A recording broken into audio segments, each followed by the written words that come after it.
વડોદરા જિલ્લાના શિનોર તાલુકાના સાદલીથી કાયાવરોહણ રોડના અધૂરા પડેલા પહોળીકરણના કામને લઈને સ્થાનિકોમાં ભારે રોષ જોવા મળી રહ્યો છે।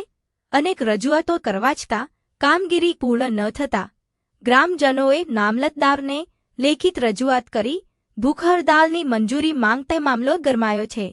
શિનોર તાલુકાના સાદલીથી કાયાવરોહણ રોડને 7 મીટરથી 10 મીટર પહોળો કરવાની કામગીરી શરૂ કરવામાં આવી હતી, પરંતુ ઘણા મહિનાઓ વીતી ગયા છતાં રોડનું કામ પૂર્ણ થયું નથી। રસ્તાની ખરાબ હાલતને કારણે રોજિંદા વાહન ચાલકો, વિદ્યાર્થીઓ, નોકરિયાતો અને ખેડૂતોને ભારે હાલાકી ભોગવવી પડી રહી છે। ધૂળના ગોટેગોટા અને બિસ્માર માર્ગના કારણે અકસ્માતનો ભય પણ સતત વધી રહ્યો હોવાનું ગ્રામજનોએ જણાવ્યું છે। અરજદાર શિનોર કોંગ્રેસ પ્રમુખ પટેલ અમુલભાઈ નગીનભાઈએ રજૂઆતમાં જણાવ્યું છે કે અગાઉ માર્ગ અને મકાન વિભાગ સહિત સંબંધિત તંત્રને અનેક વખત રજૂઆત કરવા છતાં કોઈ અસરકારક કાર્યવાહી કરવામાં આવી નથી, જેના કારણે સ્થાનિકોમાં ભારે અસંતોષ વ્યાપ્યો છે।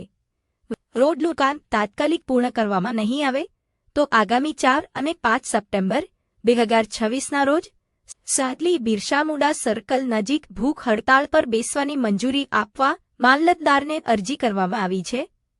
હવે તંત્ર આ રજૂઆતને લઈને શું પગલાં ભરે છે તેના પર સ્થાનિકોની નજર મંડાઈ છે।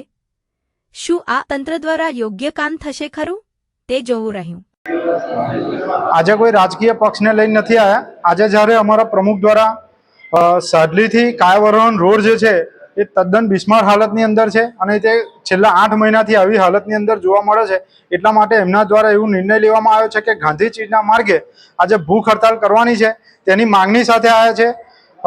4 અને 5 તારીખની ભૂખ હડતાલ માગેલી છે। સાદલી અને કાયાવરોહણ રોડ જે છેલ્લા 7 મહિનાથી થયો નથી એટલા માટે ભૂખ હડતાલની માંગણી કરી છે। એ માટે પરમિશન લેવા માટે આવ્યા હતા આજે। અને સરકારની જે બેદરકારી છે, ભ્રષ્ટાચારી હોય કે જે એમની નીતિ છે, એ માટેની અમારી આ લડત છે અને વહેલામાં વહેલી તકે આ માંગણી જે છે એ પૂર્ણ કરવામાં આવે એ માટે એમની માંગણી છે। અને નહીં થાય તો 4 અને 5 તારીખે સાદલી ખાતે અમે ભૂખ હડતાલ રાખવાના છે।